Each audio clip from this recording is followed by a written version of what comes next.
नमस्कार साथियों, एजुकेशन के इस ऑनलाइन प्लेटफॉर्म पर मैं राजेश चौधरी पुनः आपका बहुत बहुत स्वागत और अभिनंदन करता हूं।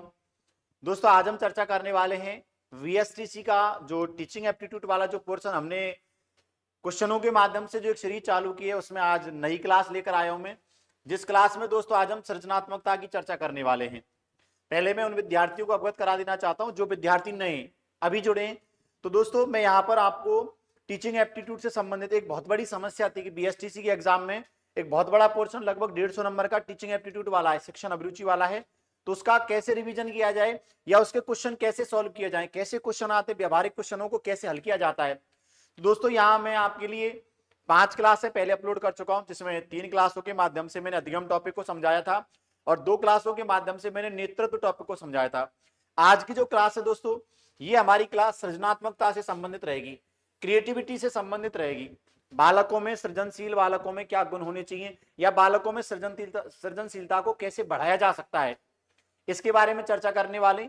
आज की क्लास पूर्ण तरीके से बीएसटीसी स्टूडेंट के एग्जाम को ध्यान में रखते हुए दोस्तों प्रश्न ऐसे पूछे जाएंगे एग्जाम में। देखो, जैसे प्रश्न में यहाँ लेकर आया हूं ना, सेम की सेम पैटर्न यही रहने वाला है। आया समझ में? टीचिंग एप्टीट्यूड, यह कुछ नहीं देखा तो कुछ नहीं देखा, मतलब समझना। इस क्लास के माध्यम से पूरी जो सृजनशीलता है या पूरी जो सृजनात्मकता है, यहाँ पूरी सृजनात्मकता को डिस्कस करने वाला हूं। ज्यादा टाइम आपका बर्बाद नहीं करूंगा, सीधे क्वेश्चन की चर्चा करने वाले। जैसे क्वेश्चन नंबर 1 मैं आपके सामने यहाँ दोस्तों डिस्प्ले कर देता हूं। प्रत्येक क्वेश्चन को मैं आपके सामने डिस्प्ले करूंगा और आपको अपना जो भी जवाब है क्वेश्चन का, वो क्वेश्चन का जवाब आपको कमेंट बॉक्स में लिखकर जरूर देना है। क्वेश्चन नंबर 1 क्या कहता है दोस्तों? क्वेश्चन नंबर 1 को पढ़ते हैं। क्वेश्चन नंबर 1 के बारे में चर्चा करते हैं। क्वेश्चन नंबर 1 कहता है, कक्षा में छात्रों के व्यवहार को अनुशासित करने वाला प्राथमिक कारक क्या हो सकता है। कक्षा में हमें छात्रों का व्यवहार दोस्तों यहाँ पर अनुशासित करना है, तो उनके लिए सबसे पहला कारक क्या हो सकता है? छात्रों की मित्र मंडली, शिक्षक प्रभुत्वता, छात्र प्रेरणा। जी हाँ दोस्तों, छात्र सबसे ज्यादा प्रेरित होते हैं अपने आप से। सबसे ज्यादा जरूरी क्या होती है? छात्र प्रेरणा जरूरी होती है यदि व्यवहार को अनुशासित करना है। जब तक व्यक्ति स्वयं अनुशासित नहीं होगा ना, तब तक कक्षा अनुशासित नहीं हो सकती। तो प्रत्येक बच्चे को अनुशासन के बारे में समझें, और प्रत्येक बच्चा जब अनुशासित होगा तो निश्चित है अपनी जो क्लास है वो अपने आप अनुशासित हो जाएगी। इसका मतलब है छात्र प्रेरणा के माध्यम से अनुशासन बनाया जा सकता है। ये कौन सा है? प्राथमिक कारक है। प्राथमिक कारक के बारे में बात की है। अवरुद्ध बालक वे बालक होते हैं। पूछा गया अवरुद्ध बालक कौन से बालक होते हैं? जिनको शिक्षा के अवसर प्राप्त नहीं होते उनको अवरुद्ध कहा जाता है। अवरुद्ध का मतलब ये नहीं जिनका विकास रुक गया है। दोस्तों, शिक्षा के परिप्रेक्ष्य में यदि बात करें, हम सब्जेक्ट के परिप्रेक्ष्य में बात करें, तो उन बच्चों को अवरुद्ध बच्चे कहा जाता है जिनको शिक्षा के अवसर नहीं मिले। तो देखो ऑप्शन क्या कहते हैं, जिनमें शैक्षिक क्षमताओं का विकास नहीं हो पाया। ठीक है, शैक्षिक क्षमताओं का विकास नहीं हो पाया होगा। जो माता पिता की अपेक्षा पर खरे नहीं उतरे, ये तो गलत है। जो शिक्षकों की अपेक्षाओं पर पूरी तरह नहीं करते या अपेक्षाएं पूरी नहीं करते, जो शिक्षा के लाभ उठाने में असमर्थ रहे। मैंने कहा ना, अवरुद्ध बालक उनको कहा जाएगा जो शिक्षा के लाभ उठाने में क्या रहे? असमर्थ रहे, जिनको शिक्षा के लाभ नहीं मिले। आप कैसे कह सकते हो कि उसकी क्षमताओं का विकास? उसको तो बच्चे को लाभ ही नहीं मिला, वो आज तक विद्यालय में जा ही नहीं पाया, उसको सुविधा ही नहीं मिली। तो निश्चित है अवरुद्ध बालक उसको कहा जाएगा जो शिक्षा के लाभ उठाने में क्या रहा? असमर्थ रहा। हर बच्चे को रचनात्मक बनाने के लिए जरूरी है, यदि बच्चे को हमें क्रिएटिव बनाना है ना, तो क्रिएटिव बनाने के लिए क्या जरूरी है? हट धर्मिता होनी चाहिए, बिना डर का तथा सहयोगी वातावरण, अभिभावक तथा शिक्षकों का हस्तक्षेप। ये हस्तक्षेप तो किसी का नहीं होना चाहिए क्रिएटिव पर्सन के लिए। अभिभावक द्वारा शिक्षकों पर कटाक्ष करना, ये भी गलत है। तो दोस्तों, यहां मैं बात करूं ना, तो बालक के लिए बिना डर का और सहयोगी वातावरण आप जब प्रोवाइड कराओगे, जब सहयोगी वातावरण दोगे ना, बिना डर वाला, बालक जिस चीज की रचना करता है ना उसमें उसका सहयोग करो। क्योंकि क्रिएटिविटी क्या होती है? नई चीजों का निर्माण करना। बालक को पहले तो ये समझाओ कि आप जो चीज बना रहे हो वो बेहतर है, आपको किसी से नहीं डरना, और आपको सहयोग की भावना भी देनी है। तो निश्चित है बालक के द्वारा जो रचना की जाएगी वो बेहतर रचना की जाएगी। इसका मतलब दोस्तों, जरूरी क्या होता है? बिना डर का माहौल और सहयोगी माहौल देना होगा। ऑप्शन 2 करेक्ट है। अध्यापक की किस विधि से सृजनशीलता का अभिवर्धन नहीं किया जा सकता? मतलब सृजनशीलता को किस विधि के द्वारा नहीं बढ़ाया जा सकता?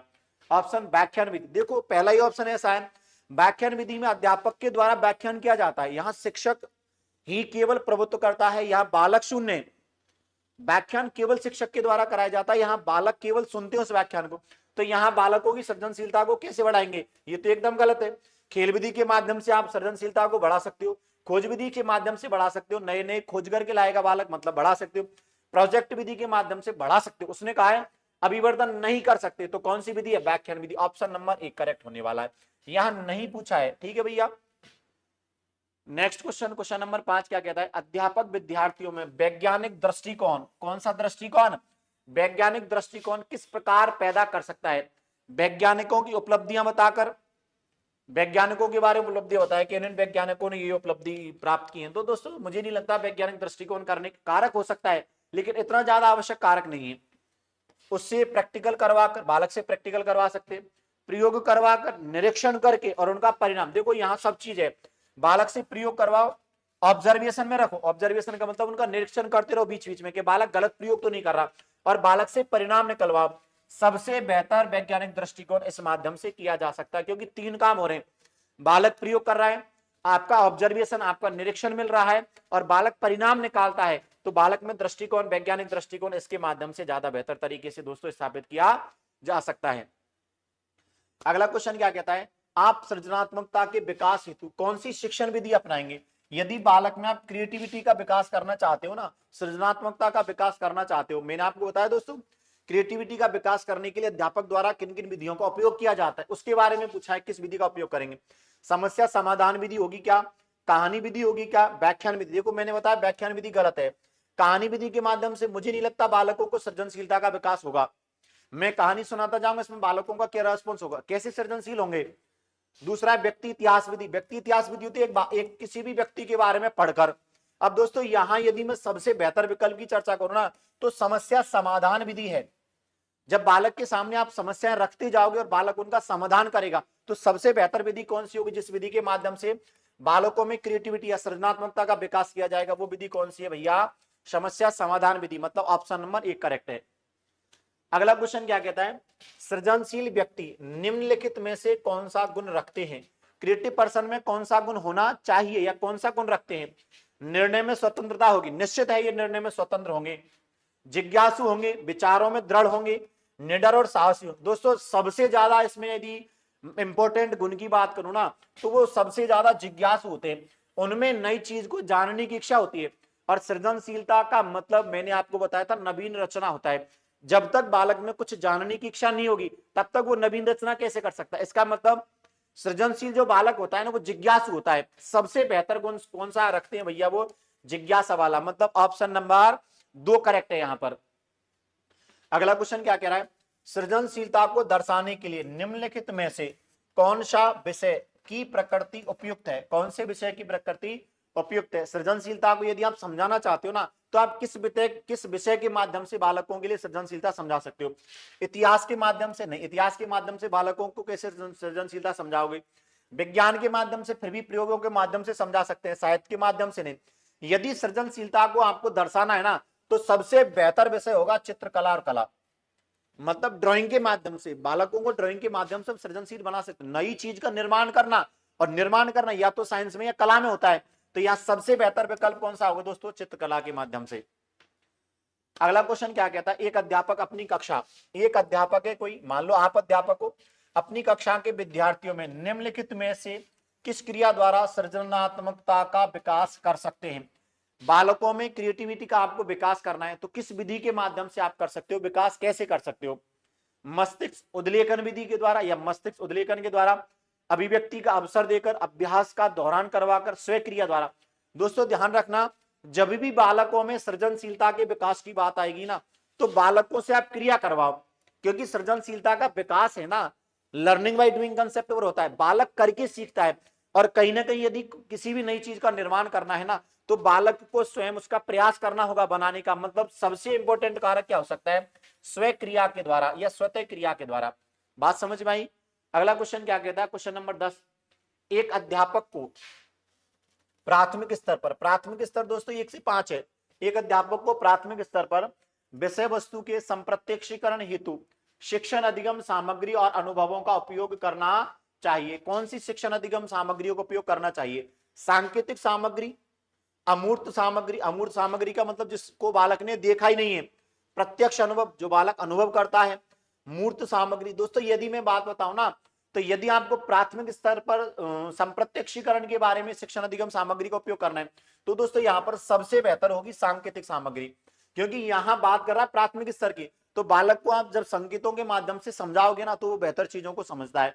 इसका मतलब यहाँ कौन सा है, प्रत्यक्ष अनुभव भी बेहतर है, लेकिन इनमें से बेहतर कौन सा है, सांकेतिक सामग्री के माध्यम से दोस्तों हम समझा सकते हैं अनुभवों को उपयोग करके। ये कह रहा है अनुभवों का क्या करना है, उपयोग करना चाहिए। निम्नलिखित में से कौन सी सृजनात्मकता की विशेषता नहीं है, क्रिएटिविटी की विशेषता कौन नहीं है। नवीन चिंतन, मैंने कहा है नवीन चिंतन तो विशेषता है। जब व्यक्ति सृजनशील होता है ना, तो वो नई नई चीजों का चिंतन करता है, मतलब ये तो विशेषता है। मौलिकता होनी चाहिए, मैंने आपको बताया सृजनशीलता उसको कहा जाता है जिसमें मौलिकता होगी। सृजनशीलता के 4 प्रमुख तत्व बताए थे मैंने आपको। सबसे पहला तो धारा प्रवाहिता होता है, कहीं ना कहीं विचारों में क्या होनी चाहिए, फ्लुएंसी होनी चाहिए, नए नए विचारों का निर्माण होना चाहिए।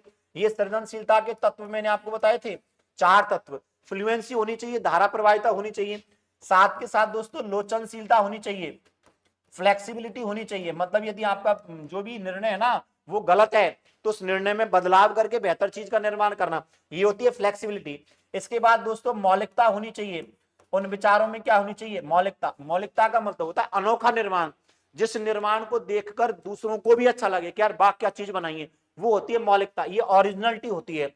और इसके बाद मैंने आपको बताया विस्तार, कहीं ना कहीं विचारों में एक्सप्लेनेशन भी होना चाहिए। मतलब दोस्तों देखो, मौलिकता तो ये एक विशेषता है, आया समझ में। इसके बाद उत्पादकता, जो भी निर्माण किया जाएगा ना वो उत्पाद है। यहाँ अपरिवर्तनशीलता, मतलब आपने जो बना दिया ना उसमें आप परिवर्तन नहीं कर सकते, तो ये तो सृजनशीलता की विशेषता नहीं है, क्योंकि आपने चाहे कितनी भी बेहतर चीज बनाई है, उसमें भी कहीं ना कहीं दोस्तों निर्माण को बदलने की गुंजाइश रहती है, उसको और बेहतर बनाने की गुंजाइश हमेशा रहती है। तो यहाँ अपरिवर्तनशीलता, उसने कहा विशेषता नहीं है, तो कौन सी नहीं है, अपरिवर्तनशीलता। यदि परिवर्तनशीलता होती तो विशेषता है, लेकिन वो बाद की बात कर रहा है, अपरिवर्तनशीलता तो विशेषता तो नहीं है। समाज में नेक्स्ट क्वेश्चन, क्वेश्चन नंबर 12 क्या कहता है, समाज में व्याप्त बुराइयों का अध्ययन करने का उपयुक्त साधन है। समाज में जो भी व्याप्त बुराई है ना, उनका अध्ययन करने के लिए आपके पास सबसे बेहतर साधन क्या होगा, मेरे हिसाब से तो बालक होगा। क्योंकि आप जिस विद्यालय में पढ़ाने जाते हो ना, उस विद्यालय में हर समाज से बालक आता है, तो बालक के द्वारा आप समाज के प्रति जो भी है ना नियमों को, जो भी बुराई है ना, बालक के द्वारा जान सकते हो। क्योंकि आपके पास सबसे जो फर्स्ट, यदि मैं बात बताऊं ना, सबसे पहला संपर्क जिस व्यक्ति से होगा समाज के तौर पर, वो बालक होगा।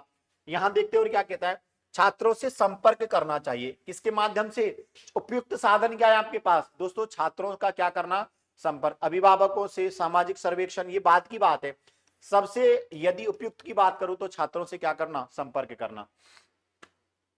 सामाजिक रूप से, ये क्या कह रहा है, क्वेश्चन नंबर 13 की चर्चा कर रहे हैं। सामाजिक रूप से परिपक्व, मैच्योर पर्सन का क्या श्रेष्ठ लक्षण है। जो मैच्योर पर्सन होगा ना, परिपक्व व्यक्ति होगा, वो कहीं ना कहीं देखो क्या कह रहा है, क्या लक्षण हो सकता है, वो क्रोधपूर्ण व्यवहार कभी नहीं करेगा। जो मैच्योर पर्सन होगा ना, क्रोधपूर्ण व्यवहार कभी नहीं करने का, संयमपूर्ण व्यवहार करेगा, पक्की बात है। आगे देखें, मतलब ये तो होगा, लक्षण होगा। संवेगात्मक रूप से अस्थिर, उसके संवेग है ना स्थिर होंगे, वो ऐसा नहीं कि बात बात पर क्रोध करे, बात बात पर घृणा करे, उसके संवेग है ना वो कंट्रोल में होंगे, स्थिर होंगे। तटस्थ व्यवहार नहीं करेगा, तटस्थ का मतलब होता है दोस्तों, मतलब तटस्थ का मतलब मैं आपको ऐसे बता सकता हूं, जैसे एक दूसरे में विभेद करके चलता है कि यार ये आदमी अच्छा है, ये आदमी बुरा है, वो होता है तटस्थ व्यवहार, अलग अलग व्यवहार को दर्शाना। यहां यदि मैं बात करूं श्रेष्ठ लक्षण कौन सा है, वो संयमपूर्ण व्यवहार करेगा। कैसा व्यवहार करेगा, संयमपूर्ण व्यवहार होगा उसका। अगला क्वेश्चन, क्वेश्चन नंबर 14 क्या कहता है, एक शिक्षक के नाते, एक शिक्षक के नाते आप सामाजिक बुराइयों को कैसे दूर कर सकते हैं। आप शिक्षक हो तो आप समाज के अंतर्गत व्याप्त बुराइयों को कैसे दूर कर सकते हो। जन चेतना जागृत करने का प्रयास करेंगे, ठीक है भैया, जन चेतना को जागृत करने का प्रयास करेंगे। आप जन जन को सामाजिक बुराइयों के बारे में अवगत कराएंगे और उनको कहेंगे कि इन बुराइयों को दूर करो। समाज सुधारक का संकल्प लेंगे, आप समाज सुधारक का संकल्प ले सकते हो, ठीक है भैया। पोस्टर या द्वारा प्रचार, पोस्टर लगाकर आप प्रचार कर सकते हो, यह सोचकर कि सामाजिक कुरीतियां कभी दूर नहीं हो सकती, अतः बिना, ये क्या कहा है, अतः बने रहने देंगे, उन बुराइयों को क्या रहने देंगे, बने रहने देंगे। तो यदि मैं बात करूं ना, तो सबसे प्रमुख कार्य क्या होगा दोस्तों, आप क्या करेंगे, जन चेतना या जागृति का कार्य करेंगे। संकल्प लेना आप केवल खुद से ही हो सकते हो। पोस्टर लगाकर आप दूसरे लोगों को, ज्यादातर यदि मैं बात करूं ना, तो समाज के प्रति दोस्तों कहीं ना कहीं एकाग्रचित नहीं कर सकते हो। लेकिन यदि आप जन चेतना लाते हो, जन चेतना का मतलब है एक एक व्यक्ति को जागृत करना, और समाज की बुराइयों के बारे में जब तक प्रत्येक व्यक्ति जागृत नहीं होगा, जब तक प्रत्येक व्यक्ति को आप अवगत नहीं करा सकते, तब तक आप जन चेतना नहीं कर सकते। मतलब सबसे बेहतर क्या होगा, जन चेतना जागृत करने का क्या करेंगे, प्रयास करेंगे, लोगों को समझाएंगे सामाजिक बुराइयों के बारे में, उनको दूर करने के प्रयास क्या क्या किए जा सकते हैं उनको अवगत कराएंगे। तो यहां दोस्तों सबसे बेहतर प्रयास क्या होगा, जन चेतना। बालक के सामाजिक विकास को तीव्र, बालक के सामाजिक विकास की तीव्र गति होती है, कैसे होती है, तो मुझे पता है दोस्तों, बालक का जो सामाजिक विकास होता है ना, मेरे दादाजी का रिएक्शंस कैसा है, मेरे पिताजी का रिएक्शंस कैसा है, मेरे छोटे भाइयों का, मेरे चाचा जी कैसे रहते हैं, तो यहां जब तक बालक सामाजिक वातावरण का अनुभव करता है ना, और सामाजिक वातावरण का अनुभव कहां करता है, संयुक्त परिवार में, चाचा के साथ, मम्मी के साथ, मौसी के साथ, बुआ के साथ, इन सबके साथ रहने का यदि अवसर मिले ना, तो वो कौन से परिवार में मिलता है, संयुक्त परिवार में। तो यहां बात कर रहा है सामाजिक विकास को तीव्र गति किसमें मिलेगी, संयुक्त परिवार में। एकल परिवार में तो केवल माता पिता को ही जान सकता है, वो और लोगों को जानने की उसके मन में इच्छा ही नहीं होती। तो यहां दोस्तों कौन सा होगा, एकल परिवार नहीं, कौन सा होगा, संयुक्त परिवार। ऑप्शन नंबर बी करेक्ट है।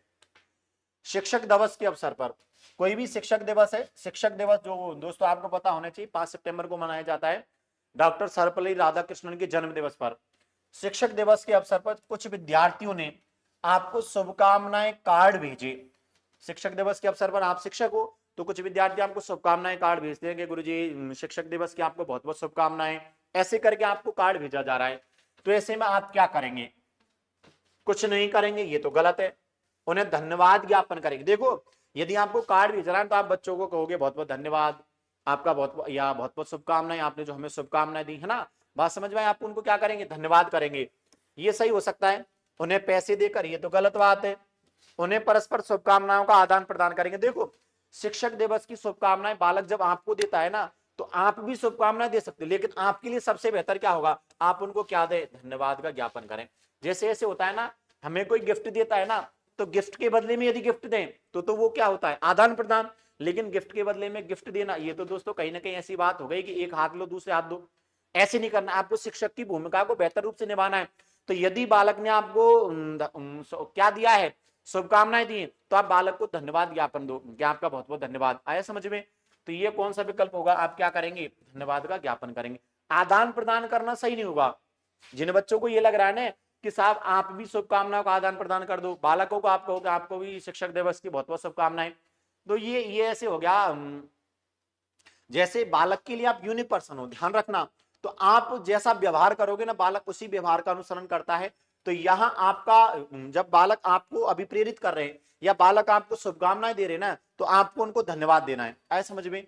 यहां ऑप्शन नंबर कौन सा करेक्ट होगा, ऑप्शन नंबर 2 करेक्ट है। क्वेश्चन नंबर 17 क्या कहता है, विद्यार्थियों में आरंभिक अवस्था से ही सामाजिक संवेदनशीलता विकसित करने के लिए उन्हें सिखाना होगा। यदि प्रारंभ से ही आप बालक में सामाजिक संवेदनशीलता स्थापित करना चाहते हो ना, तो आप क्या करोगे, पौधों और पालतू पशुओं की देखभाल करेंगे, ऐसा कह सकते हो। बुजुर्गों के प्रति दया का भाव रखें, बालकों को कहोगे बुजुर्गों के प्रति किसका भाव रखें, दया का भाव रखें। अपने आसपास स्वच्छता बनाए रखें, गमले में लगे हुए पौधों, देखो ये जो तीनों चारों कारण है ना, बाकी के पालतू पशुओं के बारे में, आसपास के वातावरण स्वच्छता बनाने में, गमले में, तो ये कहीं ना कहीं पर्यावरण संबंधी, वो कह रहा है सामाजिक संवेदनशीलता विकसित करनी है। तो आपको ये बताना होगा कि हमारे जो बुजुर्ग है ना, उनके प्रति दया का भाव रखो, उनका सम्मान करो। आया समझ में। ऑप्शन नंबर कौन सा करेक्ट होगा, ऑप्शन नंबर 2 करेक्ट है।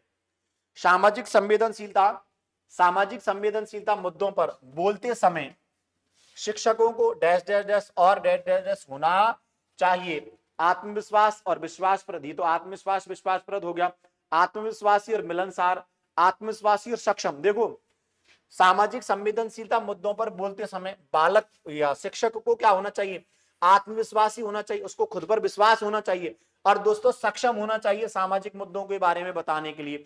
तो यहां पर सबसे बेहतर विकल्प क्या होगा, आत्मविश्वासी और क्या होना चाहिए, सक्षम होना चाहिए। सक्षम और शर्मिला ये तो गलत है, ये मिलनसार भी ज्यादा बेहतर। कौन सा, सक्षम होना, आत्मविश्वास के साथ सक्षम होना। यदि किसी कक्षा में छात्र मादक पदार्थ का सेवन करता हुआ पकड़ा जाए, आपने किसी बालक को कक्षा में मादक पदार्थ का सेवन करते हुए देख लिया, तब शिक्षक को क्या करना चाहिए? आप एक शिक्षक हो और मान लो आपकी कक्षा में कोई बालक मादक पदार्थ का सेवन करता है, तो आपको क्या करना चाहिए? पूछा जा रहा है आपसे। पुलिस को सूचित कर दें, आपकी भूमिका क्या है? आप पुलिस को सूचित कर दें, प्रधानाध्यापक को सूचित करें, उन्हें उचित परामर्श देना चाहिए, उन्हें दंड देना चाहिए, दंड देने का भाव नहीं, उन बालकों को है ना अवगत कराना चाहिए कि आप जिन नशीले पदार्थों का सेवन कर रहे हो ये कहीं ना कहीं सेहत के लिए हानिकारक होते हैं, इनका सेवन नहीं करना चाहिए, उनके बारे में बताओ, उनको क्या देना चाहिए? उचित परामर्श देना चाहिए। यदि आप शिक्षक की भूमिका में आपको खुद को सही ढंग से रिप्रेजेंट करना चाहते हो ना, तो आप बालकों को क्या दो? परामर्श दो, हानि लाभ के बारे में समझाओ, कहीं ना कहीं चीजों को बेहतर करने का काम आपका है। यदि पुलिस को सूचित कर दोगे ना, तो कहीं ना कहीं बालक का है ना नजरिया आपके प्रति गलत हो सकता है, आया समझ में? यदि प्रधानाध्यापक को भी सूचित करोगे, सबसे पहला प्रयास आपका है, आप क्या करोगे? तो आप बालकों के लिए क्या दोगे? उचित परामर्श। क्वेश्चन नंबर 20 क्या कहता है? विद्यार्थियों में तार्किक योग्यताओं एवं सृजनात्मकता का विकास करने हेतु शिक्षकों द्वारा क्या किया जाना चाहिए? यदि आप दोस्तों तार्किकता का और सृजनात्मकता का चिंतन का विकास करना चाहते हो ना, तो सबसे बेहतर क्या है? समूह चर्चा, समूह परिचर्चा, सेमिनार के आयोजन जब किया जाता है ना, तो उसमें बालक सुनते हैं केवल, बाकी जो भी उसको लीड करने वाले होते हैं ना वो बोलते हैं, बालक केवल श्रोता का कार्य करते हैं। सेमिनार में वाद विवाद भी हो सकता है, वाद विवाद होता है ना, तो वो भी हो सकता है, लेकिन बेहतर क्या है? समूह पर चर्चा। ये कहीं ना कहीं समूह पर चर्चा में ही निहित है। छात्रों का प्रवचन देने से कोई मतलब नहीं होता। सबसे बेहतर कौन सा है दोस्तों? समूह परिचर्चा। यदि एक विद्यार्थी आपको अपनी पारिवारिक समस्याओं के बारे में बताता है, तो आप क्या करोगे? कोई बालक है वो ये बताता है कि साहब हमारे परिवार में ये समस्याएं आती हैं, मैं पढ़ नहीं पाता हूँ, पिताजी ऐसे, माता, जो भी पारिवारिक समस्याएं, उन पारिवारिक समस्याओं से बालक आपको अवगत करा रहा है, तो आप क्या करोगे? उसकी समस्याओं को सुनोगे और उन्हें संभव उपाय समझाएं। देखो यही सबसे पहला ही विकल्प बेहतर है।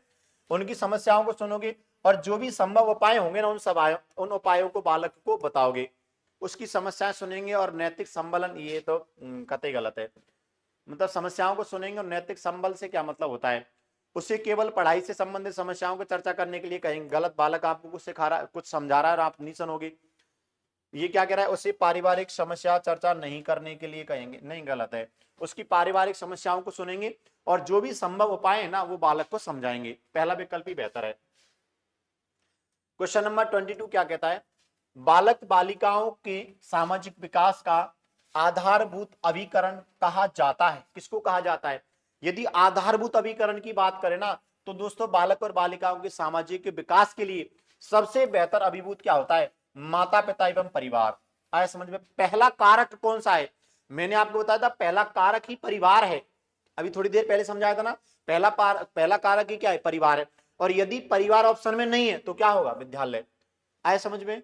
बालक के सर्वांगीण विकास की बात करें तो विद्यालय में मान सकता हूं, लेकिन केवल सामाजिक विकास के बारे में चर्चा कर रहा है तो दोस्तों यहां पर माता पिता कौन होगा?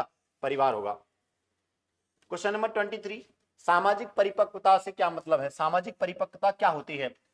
बालक का फल की भांति पकना, ये सामाजिक परिपक्वता है क्या?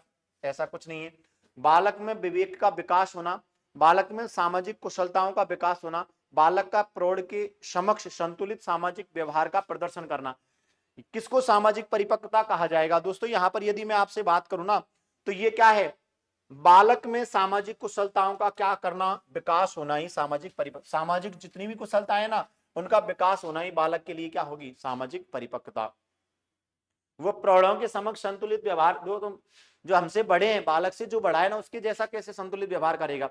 उस खुद के अंतर्गत सामाजिक गुणों का क्या होना चाहिए? विकास होना चाहिए। सामाजिक परिपक्वता है। क्वेश्चन नंबर 24, सामाजिक बुराइयों को दूर करने के लिए आप क्या करेंगे? जनता को जागरूक, संकल्प कुछ नहीं, पोस्टर लगाएंगे। आप जनता को क्या करेंगे? जागरूक करेंगे। मैंने बताया ना, सामाजिक बुराइयों को यदि दूर करना है तो आपकी सबसे बड़ी भूमिका होगी जनजागृति। आपको जनता को जागृत करना होगा सामाजिक बुराइयों के प्रति। आप शिक्षक हो तो शिक्षक की भूमिका तो यही है। विद्यालय समाज का एक छोटा रूप है। यह कथन कैसा? यह कथन तो सत्य है। विद्यालय में जैसे समाज में हर प्रकार का व्यक्ति होता है ना, ऐसे ही विद्यालय में हर समाज से बालक आता है। तो समाज का कहीं ना कहीं छोटा जो रूप है ना वो कौन है? विद्यालय है। जैसे बालक का विकास समाज में होता है ना, सेम कंसेप्ट विद्यालय का है। तो यहां मैं कह सकता हूं विद्यालय समाज का क्या है, एक छोटा रूप है। ये कथन तो क्या है भैया, सत्य है। छात्र विद्यालय के उस अध्यापक का अनुसरण करेंगे, छात्र विद्यालय के उस अध्यापक का अनुसरण करेंगे जो उनके आदर्शों के समान हो। जैसे बालक के आदर्श है ना, वही आदर्श यदि अध्यापक में है ना, तो मुझे बताओ क्या अनुसरण करेंगे, वो तो सेम अपने जैसा लगेगा, समान विद्यार्थी हो गए। जो पक्षपात नहीं करे, ठीक है, ये हो सकता है कि जो जो अध्यापक है ना पक्षपात नहीं करे, जिससे उन्हें मिलना अच्छा लगे, वो केवल खुद के बारे में बता रहा है, जो देखने में आकर्षक हो, ऐसा भी नहीं होगा। यहां दोनों ऑप्शन में से बेहतर विकल्प कौन सा है, जो पक्षपात नहीं करे, ऐसा अध्यापक छात्र विद्यालय के उस अध्यापक का अनुसरण करेंगे जो पक्षपात की बातें नहीं करता हो, जो पक्षपात से रहित है, जो पक्षपात नहीं करे, उस अध्यापक का क्या करेंगे, अनुसरण। आपके विचार से अच्छे शिक्षक का मुख्य उद्देश्य क्या होगा। आप एक अच्छे शिक्षक बनना चाहते हो तो मुख्य उद्देश्य क्या होना चाहिए, सभी धर्म व जाति वालों से समानता का व्यवहार करना, ठीक है, अपने जीवन को अधिक सुंदर और सुव्यवस्थित करना, सृजनात्मक सक्रियता में विश्वास रखना, जीवन में नए मूल्य एवं नए विचारों में परिवर्तन का स्वागत करना। देखो ये क्या कह रहा है, आपके विचार से अच्छे शिक्षक का मुख्य उद्देश्य क्या होगा, नए नए बदलाव लाना किसका कार्य है, शिक्षक का। तो कहीं ना कहीं जो सृजनात्मकता वाला है ना, सृजनात्मक सक्रियता में विश्वास रखना, नए नए बदलाव आपको करने होंगे, जो अच्छी चीजें हैं उनको बेहतर तरीके से रिप्रेजेंट करना होगा, बुराइयों को दूर करना होगा। इसका मतलब है आप अपने अंतर्गत क्या विकसित करोगे, सृजनात्मकता। सृजनात्मकता का क्या करना, सृजनात्मक सक्रियता में क्या करना, विश्वास रखना होगा, ठीक है, ये ऑप्शन सबसे बेहतर है। ठीक है, तो दोस्तों एक 27 क्वेश्चनों की एक सीरीज के माध्यम से मैंने आपके सामने जो क्रिएटिविटी या सृजनात्मकता जो एक टॉपिक था, उस टॉपिक के बारे में चर्चा की। मैं जितने भी क्वेश्चन आपके लिए यहां लेकर आया हूं, उसमें से कई क्वेश्चन ऐसे थे जिनमें से आपको 4 विकल्पों में से केवल एक विकल्प का चयन करना था। कई विकल्प आपको ऐसे लग रहे होंगे कि साहब ये हो सकता है, लेकिन क्वेश्चन के अप्रोच के आधार पर जो सही विकल्प है ना, उस विकल्प का मैंने चयन किया और एक शानदार सीरीज के माध्यम से आपको लगभग पूरे सृजनात्मकता टॉपिक को मैंने यहाँ पर दौरान किया या दौरान करवाया। तो दोस्तों जितने भी विद्यार्थियां नए जुड़े हैं, जिनको क्लास वास्तव में अच्छी लगी है, जिन्होंने चैनल को सब्सक्राइब नहीं किया है, वो चैनल को सब्सक्राइब कर दो, क्योंकि आगे की जो भी क्लास है ना, उनका आपको यदि नोटिफिकेशन समय पर प्राप्त करना है तो आपको चैनल को सब्सक्राइब करना होगा। यदि कंटेंट अच्छा लगा है तो आपको निश्चित तौर पर वीडियो को लाइक करना है और ज्यादा से ज्यादा शेयर करना है, क्योंकि कंटेंट और व्यक्तियों के पास भी पहुंचाना आपका कर्तव्य है, डिलीवर करना हमारा काम है और अन्य लोगों तक पहुंचाना आपका काम है। ठीक है दोस्तों, आपका जुड़ने के लिए बहुत बहुत धन्यवाद। जय श्री श्याम, मिलते हैं अगली वीडियो में।